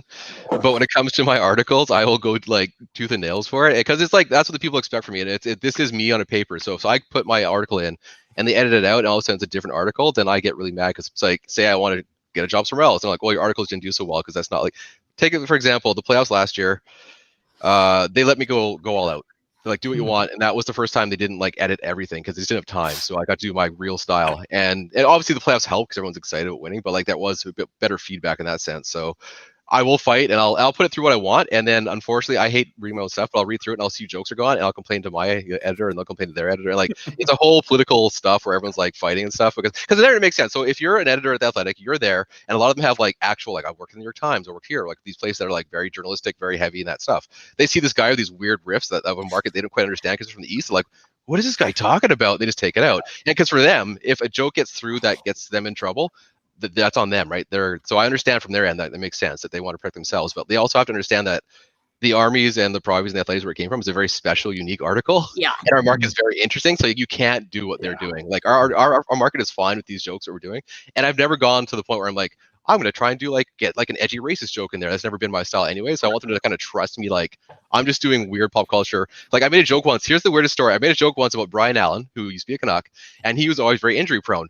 And I made a joke about that in the Armies. So an editor who's never heard of Brian Allen Googles it, and there was this really unfortunate case of a kid whose mom died named Brian Allen, and he thought I was making fun of that. And so he ripped out, and he just said like, how could you do that? And I'm like, what? Brian Allen? Like, he's just a player, man. Like he got injured a lot, and we didn't talk about it directly. So for like a month, he thought I was this big a-hole who was like, I'm gonna do a joke about some kid's mom who died. I'm like, no, that's not what I did. But that's what happens. You got a guy who doesn't know this market, doesn't know the players. You can have those kind of disconnects. So it's definitely been an interesting journey compared to it was in the province. Well, I'm actually curious because, like, when you talk about we have the Provies, the Armies. If we go see predecessor to that, like CHB, pump our own tires. We had TGAT, Liz Moffitt started out the game according to Twitter. Daniel and Harrison had I watched this game. Like you had that sort of short form style. And I think even PJ had something similar. Is that something that exists in other markets to the extent? Because it pretty much everyone had a form of post game. Or I watched this game, however which you look at it, similar, short form, pulling concepts from Twitter, inside jokes. And it's almost like we all sort of talk to each other. Like we got the culture. Yeah, like Vancouver is such a weird market that people just don't get. And it always has been very, very internet savvy. It's kind of been at the front. It's a very strong internet community. Like I think when the province they kind of got that vibe from the people. So that's when they first introduced the Province. It was initially just a short form in the paper. And they had it rotating between like Kuzma and Willis and stuff. But obviously their styles didn't work with it until Botch kind of saw how the market was working. Like Botch is really good at recognizing things that were working and taking off with it. So he ran with it. And you're right. Like there is something with this market where like we're just like, even Friedman will talk about it, how just weird we are, and how like we will have the weirdest fights. But if someone goes after us, we all kind of band together to kick him out the door. I mean, like don't forget that Botch came from outside too, and he just like immersed himself in the market and totally understood what it was all about. Because I think we are weird. We're out on the west by ourselves. Like we're not near any other city in Canada, and like we're constantly thought of as like trodden upon and all that. So like it's part of our brand. Before we bring something, when the TSN guy or Sportsnet guy will say something on air, and then right away he'll say, "Okay, now I'm going to get all the Canucks fans coming at me," because for better or worse, there is that reputation that we're passionate, we know our stuff, and we don't mind going at each other and others. Before we bring in our next guest, though, just on Botch, do you know that Botch in his early days was actually blocking people on Twitter? I remember going to a social media meeting that like Kevin Kinghorn at the Canucks was running, like to get their fan zone going, and Botch was seeing the press box, and for all of us, like, oh my God, it's Jason Botchford, this is awesome. Like we were awestruck because Botch is just sitting down in press row, and the Canucks are practicing the ice. And then it became like, oh, he blocked me. And I remember Richard Mosey 19 was like, yeah, I don't know why he blocked me. And so the big thing was he had not blocked me, which goes to the point where I kind of feel I wasn't relevant enough, and maybe. But then he got it. Once he figured it out, man, I don't think Botch blocked anyone. In fact, I remember being like the moment he followed me, I was in Willesden Junction Station in Northwest London on the way to work, and I got this like notification being like, Botchford followed you, and I was like, oh my God. It was a badge of honor. Moment. Yeah. Speaking of badges of honor, though, it's when someone like Sat drops into your live show. Oh, I gotta go. I can't do that. I just refuse. Welcome, Sat, to the Madhouse. What is going on? Merry Christmas. What's happening? Yeah, Merry Christmas to you. Yeah. We're just sort of talking about the Vancouver market, how the armies and podcasting and bloggers and Canucks Twitter all seems to have a thing that doesn't relate anywhere else. And as Stanch, you pointed out, every time that sort of like Canucks Twitter or that unites, it's an amazing thing. Like every so often there's that moment where it doesn't matter which polarized side you're on. Suddenly everyone's like, okay, don't you dare. It's kind of like family. Like, yeah, I call my brother names, but trust me, you insult either one of us and gosh darn it, Chris and Will are coming at you. Yeah, I mean, I always say, like, when people make fun of Vancouver, like other markets, I'm like, you guys can't do it nearly as well as we do to ourselves. So, like, don't even bother. Like, don't even try. So true. Well, it's always so passionate, right? And people, but the thing is people have really decided what they want to say before they go on Twitter, and the experience has kind of become, you come to plant your flag as opposed to coming and, changing your mind. So it kind of adds to the lore because you have the sides firmly entrenched in their opinions. A lot of them bad, of course, too, and in a lot of aggressive ways. But I think Stanch is right. I mean, we are well equipped to fight any other fan base because we deal with the infighting constantly on a daily basis. Oh gosh. So, back on hockey, your world's getting back into the world of Vancouver Canucks NHL in a few weeks' time. Are you ready? Man, excited. Yeah, really excited. You see what happens when we have too much time on our hands, not watching hockey. I mean, football has been great, but obviously having hockey back is awesome. And, get back to a lot of the same arguments. So the fights you see now will just continue on and in different ways moving forward. Oh, great. But no, I'm super excited. Like, I think it's we'll see which way the team goes, obviously, but with the storylines of following Pettersson, following Hughes, and seeing these young guys and what they can accomplish, there's so much fun now watching a Canucks game. So, like, I think we're all excited to be able to watch games and be thrilled by what we see on the ice, and then bicker about everything off the ice.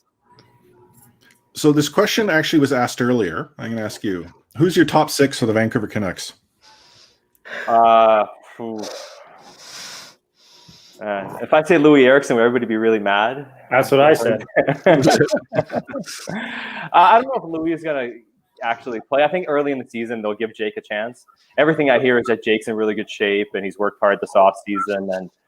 And we've heard those stories in the past, but knowing Travis, his MO usually is he sends a message early in camp, or he gives somebody, dangles a carrot and lets them run with it for a bit, right? We even saw with Goldobin early in the season a couple of years ago, and people liked what they saw, a lot of people didn't, but at least he got the run for the first 20, 30 games, and then abruptly came to an end and it changed. So I would get that Jake gets a chance early in the season, and everything else kind of stays intact. Pedersen on the top line.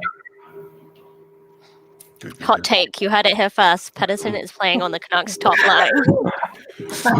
Who was it that said Pedersen isn't like a top tier player? I can't remember. Like someone out east had made a comment that Pedersen's a good player, but like he wasn't at the same level as. I want to say it was just recently someone out east. Was it not Steve Simmons? Or was that him talking about Quinn Hughes versus No, that was Quinn Hughes. That's right. Yeah, sorry. I just talking of moments to unite Canucks Twitter. But Peter will build in the top line. Canucks Twitter versus Simmons doesn't seem like a fair fight. No. I mean, I understand the thing with Pedersen is because people want to see him pile up the points, right? And they're like, well, he's not Connor McDavid. He's not this guy. He doesn't have, he doesn't score 1.5 points every game or whatever it is, right? But how he plays as a two-way player, I think that's what we appreciate here in the city. You see how valuable his play is. You saw in the playoffs. I think anybody who watched the playoffs and understands hockey to even a rudimentary sense knew that player was one of the best players on the ice, if not the best player in most of the games he played. It was undeniable when you saw it, and you saw the impact he had on the game and how he adjusts. So I think if somebody says he's not in the same conversation as the best players in the league, it's either trolling to get Canucks fans getting after them on Twitter, which gives them enough run that they're looking for, or they're just not watching close enough. I mean, truly, I was just gonna say, there's no way you can equate him to Connor McDavid, where the whole team is set up around him, and it's just such a big differential between players. So it's just a strange measure. Yeah, Sorry, Stanch. Pedersen actually pays attention to his own end, so that's why he's different than Connor. So, but I will say that it's true, though. It's true. I will say that it comes to obviously everyone's competitive in the NHL. They have to work really hard to get there. But there's something about Pedersen, when he is mad about losing, he focuses it in a good way. Some people kind of get rattled, but when he thinks he's screwed up, or is he just focuses and he gets a better player. He's something about him where I love watching hockey because I know if he screws up or he gets scored on, he's going to find a way to elevate his game, and not everyone can do that. And that's what I really appreciate about Pedersen. Totally. Stan just getting love in chat right now. There was a conversation earlier in C4 Discord as to Connor McDavid and whether he was a sound defensive player. Okay, don't get me wrong. I love Todd Bertuzzi was great in his own end, and Connor McDavid doesn't necessarily need to be good in his own end. He's doing so much good at their end. But if you're looking at what's one of the pros of Pedersen, the fact he's so good. We've seen him make amazing plays in his own end. The Steens were good in their own end too, but Pedersen's a different level. He will make. I've never seen players do this where they will dive, and most of the time when a player dives, the X are they're out of position. He dives in the most precise manner where he'll get the puck and get back up again. There's something about him where he's never out of control, even though he's doing out of control things. It's so weird. Yeah. Well, he's also deep, right? He's one of those guys that's wired at this point to be an all-time great. You see these once you encounter a lot of these athletes over the years, you've seen them. There are guys who really care. Then there are guys who are elite, and then there are guys who truly want to be considered the best, and they strive to be in the same conversation. I think now that Pedersen has realized what he can accomplish and the kind of run he gets, you see how he goes about his branding. It's very methodical, and it's very much trying to portray what he's trying to accomplish and achieve in the future. I think he's really driven to be a superstar and be amongst the best to ever play the game. And I think that's super exciting for the fan base, because when was the best time to be a Canucks fan? It's when they were striving to be great, when they were striving for excellence. You have a player who embodies that. Sad, it's funny you mentioned that, because I remember in his first year here, maybe it was English, or maybe we weren't used to his competitive drive. A lot of people thought he was a little prickly or a little bit kind of standoffish. Then we get to appreciate how good he is and how much he wants to win. And I saw, I never get to go in the locker room. I'm not media, but I once in a while I'll volunteer at these golf tournaments. And he was getting mad this year, Jake Milford, because the person that was put with him was not that good of a golfer, and he was visibly upset for his round. Yeah, it was. That's not something I'm going to tweet. Well, although I just did it here, but it was just really, really funny because it just showed you how competitive he is. Absolutely. But I that's will. the thing. Oh, I sorry, will I say- cut you off. Go ahead. No, it's all good. I just will say that I do think Canadians maybe are not used to the like dry kind of European sensibility, because right away I found him super engaging and smart and clever in interviews, and I just think it took us the market a while to get used to that. I mean, on that note, like, not a Swede, but a Finn, like Sami Salo, like the way he used to deliver things, and he would say things in such short bites that I think it took a while for us as a market to figure out that he was actually trying to be humorous and funny. Occasionally he'd drop something that you knew was like, Mr. Balls of Steel, and how the soldiers might be down, but the general's okay. Like, I mean, you don't expect that, but that was apparently, from what I understand, that was just his personality. Like, that's the way kind of guy he was. You look at him though, it's like, oh, that guy's the most stoic person. Sal's hilarious. I saw him working with the prospects once, and they were all taking shots. He's just sitting there watching it. Every shot, muffin, get better at that muffin. I was like, I love Salo, man. He's a funny guy. He's got like that Nordic, stoicism, but at the same time that dry sense of humor. A lot of like Swedes and like the Finns have that kind of real dry sense of humor, and a lot of deadpan. Like you're right. Like if you haven't encountered that, like Sam mentioned, you at first you'd be like, wait, is he trying to say something? And it's just really that sense of humor. Mm-hmm. Yeah. The other thing with Pedersen I love about him is when he says like that he's like either not competitive or something doesn't get to him, because everything gets to him. Like when he's doing the Warzone or I show him, like he's like, so do you ever get mad? Why would he get mad? Like 2 minutes later he gets killed. What the he's like getting mad? Like he's competitive, man. He is, but he just wants to be like, no, I'm not. It's not a big deal. But like he's just driven to compete. And I think like the thing about him is like he seems like he's a very authentic guy, I think, and like everything he's doing with Vancouver, sure he's got branding and stuff, but it's all very much who he is, what he wants to do. It doesn't feel like he's forcing it, and he's connected with Vancouver in a way not many players have, especially in a new way. Like him, like even the shout out to Botch in his speech, like he's found a way to connect to the market, knows what's important to the market, and I think it's important to him, and I think that's why for him, like he will go down as one of the most favorite players of all time from the city. Like because back in the day, Trevor Linden, all he had to do was be a hard worker. Like Bill Horvat, if he was in the 80s, would be another Trevor Linden, just like that hardworking kid. That's all you got to do, go on the ice. But that's what you want in a captain. It's not what you want in a star player. But like I think today though, but like just in terms of like being a superstar player, like if you want to get to the next level, like the NBA players are like at a different level than NHL players. People like Pedersen are going to get there because they're on Instagram, they're doing this fashion stuff, they're being fun. Like how often have we seen someone send a picture of like a basketball? Can you copy this Pedersen? And Pedersen actually responds. Like he gets it, and I just can't wait to see what he does with this market.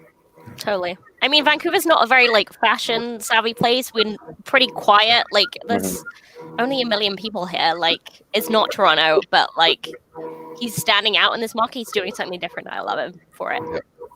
Just to quickly interject, I think Clay and Sam, you both are looking at needing to bounce. So I didn't want to not give you the opportunity to provide some final words of wisdom and thoughts. Go ahead, Sam. I don't have any wisdom or thoughts. I was just laughing because Vanessa just messaged me that I am 10 years off from being the youngest person in this class. Okay. Wow. She's relentless. Like it never stops. At least you can come back to her though, that while that might be the case, you're also a good probably 10 years from being the oldest too. I've also been instructed to tell you that my last words should be to tell everyone that the Broadcast Twitter account now officially has more followers than Israel Fair does. Oh, is he? Or is he? Oh, I mean, Izzy never tweets anymore. Like, try harder, Izzy. Like, Izzy's like the sweetest guy ever too. I love he Izzy. is, but he's the best guy ever. He's gonna be editing the Western Canada Athletic for the next year because of Matt leave. So I'm excited to work with Izzy now for the next. So he's gonna be a gem. the like slave master driving you. So Yeah, pretty much. But he's too nice to actually do anything mean. So. And Clay? Yeah, no, it was great seeing everyone. Like I said, CHB was part of my roots, got me going. And, the reason why I do the vlogging is because there's too many good writers like Wyatt. There's too many good podcasters like you guys. So there's not a lot of vloggers in Vancouver, but there's some good ones there as well. But yeah, it's my daughter's 13th birthday, so I better get back to her. But to all of you and to everyone watching, obviously wishing everyone a very safe and blessed Christmas. And to all of you, it's wonderful seeing you all. Yeah. Before you go, I'd be very disappointed if you left without a haiku for us all. Okay. Oh wow, on the spot. What? All right. I think Clay's got one. No. We'll on the spot. Look at these legends across my screen. So nice. Merry Christmas to you. Oh, I messed up. Whatever. Yeah. Thank you. Pretty good. That's awesome. Thanks, Sam. Clay. Thanks, Sam. Thanks, Clay. Thanks, guys, Happy for coming out. holidays. Thanks, guys. Holidays. Good seeing you. Take care. Bye. Guys. Wow, like what an all-star cast we've got. Well, and I also need to point out, apparently, Faber had dropped a message earlier, Sat, that you had a party to get to in 15 minutes, or you might have to jump to. Yeah, around 8:30. Like we have a work Zoom Christmas party at 8:30 today. So I probably should go, but I can stay for another couple of minutes. I don't have to rush off. I mean, it's You want work. to be fashionably late, right? Yeah, no, I just wanted to be cognizant of time, and appreciate you joining us. And originally, when we talked about this, we are like, yeah, let's get people together. We'll sort of roundtable, have a good time in the holidays. And I thought we'd have like a couple people, and then Anna here put in the work and got like 1 million, which is great. That's awesome. This is the first time we'll might do this again. I mean, behind the scenes, I was riding high off a first date that went well and slightly drunk, and I was just like, right, I'm feeling productive. Let me message. Anna, how do you date? How do you go on a first date these days? I mean, it's weird. Don't get me How wrong. was your Zoom date? No, it was in person, just distanced, but it's weird. Don't get me wrong. Like 2020 dating is weird. It's a weird vibe. Yeah, I can't imagine. Yeah. But, gotta keep going, try and attempt normal life. No kidding. I mean, this is what life's been about, hasn't it? This year, it's adapting, finding a way to adapt, and just finding a way to get by day by day, whichever way you do it, right? It's,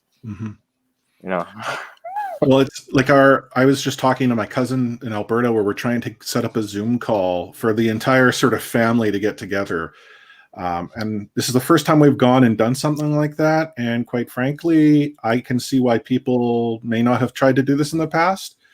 But we want to make it happen. Everyone's committed to doing it. We're all going to get together on Zoom. I think the hardest part about it was trying to teach my parents how to actually use Zoom, and that the camera doesn't need to be held up to your mouth or anything like that. Yeah, it's a weird one. It's a great question from Anders on the chat there, Chris, if you want to add it. And the most memorable piece of Canucks merch that you've received or bought, what's the best piece in your collection? I'm going to start this one.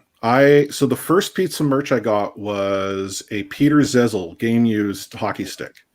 I loved it so much that I gave it to my best friend to use in street hockey, and he proceeded to whittle it down into nothing. Yeah. But that stick was the first Canucks merch I ever received, and it just happened to be Old Pacific Coliseum, which I might be dating myself here that people don't realize. You could actually walk down and be 10 feet from the dressing room, and it was just one of those temporary metal fences in the way. And it wasn't like there was 1 million people. You could just stand there and players would walk by and officials and whatnot. So that's how I got it. That is old school. Anyone else?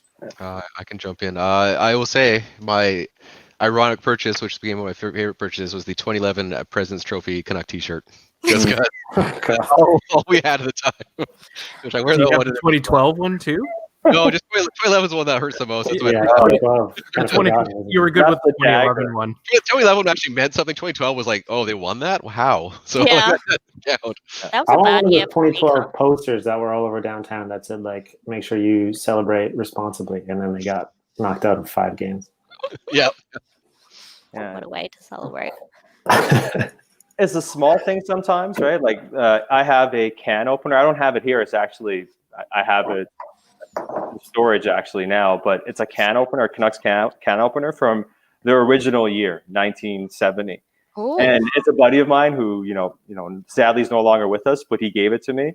Mm-hmm. And, I've always kept it in a good condition. I moved to a new place, so I have all that stuff in storage, so I know it's down there. Otherwise, I would go grab it and show it now. It's a super small thing, but it's just now I always, you have it out of memory for him. So I'd say that's probably the most memorable piece of Canucks merch I've ever received. I think my weirdest, I have 2 weirdest. One is Matt Barkowski signed puck that my friend gave to me for my birthday. Bless his heart. The second weirdest one is Kevin Bieksa jersey, which is signed by initially by Eddie Lack and Frankie Corrado, and Nice. now by BXer as well. But let's say like Juice was pretty confused when he was just like, wait, who else has signed this? And I was like, yeah, Eddie Lack and Frankie Corrado. This was ages after they left the team too that Juice signed it. So he was nice about the whole thing, but he found it weird, I'm sure.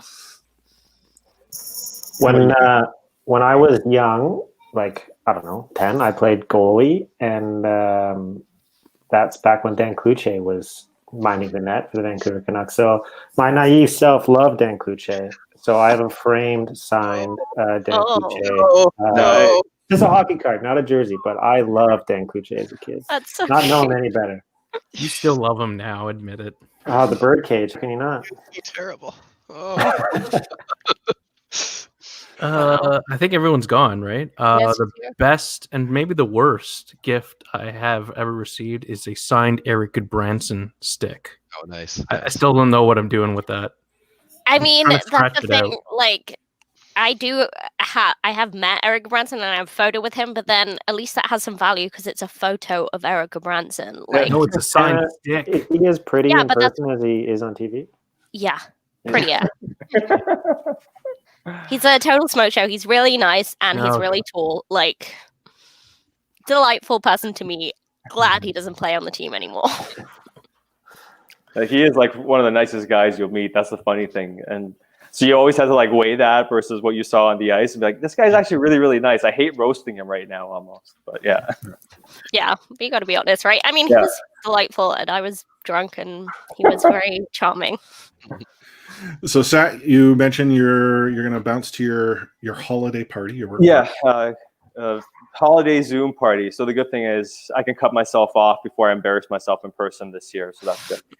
Yeah, I mean, it's pretty quick Yeah. way to stumble home. Yeah, exactly. So, But and any I- final words of wisdom there before you peace out? well, just thanks so much for having me on, Chris, Anna, Matt. Good seeing you guys, Stanch, Adam, and it's been a really messed up year. We had a lot of fun over the summer, and I look forward to talking again in the new year. I wish everybody a happy new year as well. Be as safe as possible. Please take care of yourselves and your loved ones. And I can't wait until we get back on Twitter again after today and start talking hockey and argue. And Stanch is going to be. He's going to be the ringleader of the war against all the other fan bases. That's what I do. Yeah. I got a quick question for both of you guys. Who's getting further in the NFL playoffs this year? The Buffalo Bills or the Cleveland Browns? Ooh. The Bill.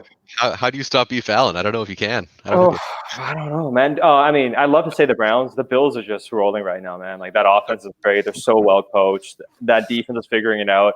The Browns are going to be a terror for the future, and I think they'll do decent this year in the playoffs. I'm not sure it's their year, though. It could be the Bills. I'm kind of excited just to see both of them in the playoffs, though. Just Yeah, man. It's at awesome. the same time. It's great. 2020 thing ever is to have them both in the playoffs. It's all gravy now, man. I mean, 10 wins, most likely going to make the playoffs. It's just been such a blast just being able to watch the team and have fun and have hope every week. So it's been great. Yeah, taking the division away from the Patriots is a glorious thing. Oh, I know. Yeah. I mean, I think I agree. The defense is the biggest concern for Buffalo, but they're kind of like Dallas in the same way. Their defense kind of figured it a bit, but who knows with the MCs. But the offense, man, Cole Beasley and Diggs and like just all the weapons Allen has. Diggs is unreal, man. Yeah, Diggs is so good. Yeah, he's a lot of fun to watch. Fun team to watch. They're insane. All right. Thanks, All right. Sat. Great seeing you. holidays. Happy Thanks, holidays. guys. Take care, guys. Thanks, Sat. Bye. Oh, I mean, so I know nothing about the NFL, but like I watch games those on two Sunday. like franchises, are they like the most depressing towns to live in professional sports? Like, Cleveland is not a great place to live, neither is Buffalo, and they have terrible teams. The ESPN 30 for 30 on the Buffalo Bills. I was going to say, yeah, you gotta watch that. As a Canucks fan, it resonates because it's just a franchise that, like, I don't know. Imagine the Canucks made the finals 4 years in a row and lost 4 years in a row. Yeah, oh my God. I did I'm not gonna actually- live in Vancouver anymore. I did hear about this on another It's like so good. generic sports podcast. Yeah. But that's Yeah. there Because anyway. they actually interview the players. The players are watching, like, when the first Super Bowl loss, and like, I keep watching this video. I keep thinking we're gonna catch that ball, but we don't. Like, we've all been there. We all think Lafayette's fun. We were watching. Maybe it'll go in this time. It's not, but you just feel like maybe this. And so yeah, they watch it. This is the heartbreak and like them wondering like, how did we lose 4 times in a row? Like, it's insane. That's the thing, because I think like both That my will never other be repeated. That's such an incredible feat, if you will. Just like Yeah. that's so unbelievable. I mean, like both my teams in other sports are like really bad right now, but it's not like we used to get close all the time and lose. We're just bad. So I feel like which is worse? I don't even know. So there was an earlier question, Stanch, I didn't ask. Faber wanted to know how that Pulse Labs chair has helped or taken away from your KD and Warzone, which I want to point out. Oh my God. Yeah, I just got a new Pulse Lab chair. This one's served me really well for about a year and a half. As everyone knows, a good gaming chair improves your kill death ratio a lot. So it has. It actually, for like real, it's really been really good for my back. Like it's a local company, so a huge shout out. Great. Well, I think they're based in Richmond here. I want to say because I mean I went picked mine up from their storefront, but delivered it to my house himself when they were first starting out. I'm like, oh, sweet, you must be a small company, but they're hopefully growing, and yeah, it's a great chair. Yeah. Oh, so this went longer than I had expected. Yeah, Anders, I know I'm giving away sponsorship opportunities. I'm not like our ads that get inserted aren't us. Like, yeah, whoops, Pulse Labs right there. Use code such and such to get. Yeah. And they'll throw in a free package from Manscaped. It's actually, on that note, like Manscaped has, I think, sponsored pretty much every Canucks podcast, save for like the two of ours. Well, or maybe the broadcast too. I don't think they've sponsored them, but so. But yeah, it's funny they're like coming up on like cricket podcasts I listen to now, and the host gets so awkward doing the ad reads, and I'm like, guys, you don't know awkward until you have advertised as the lone female host. Well, okay.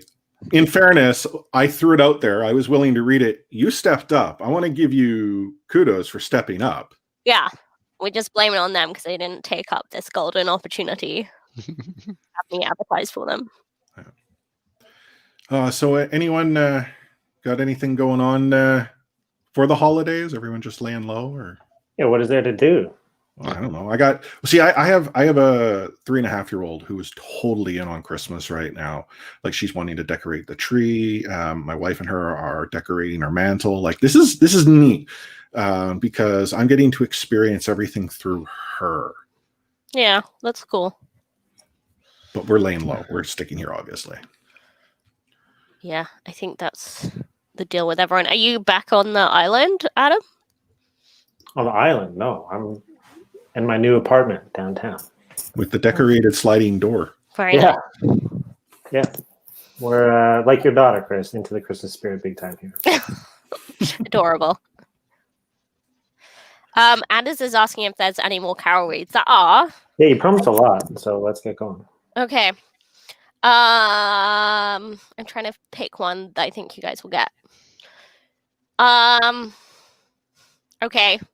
Given what we were just talking about. Whether he's dominating in war zone or the offensive zone, this festive deity could certainly use a rest for him and his happy crew.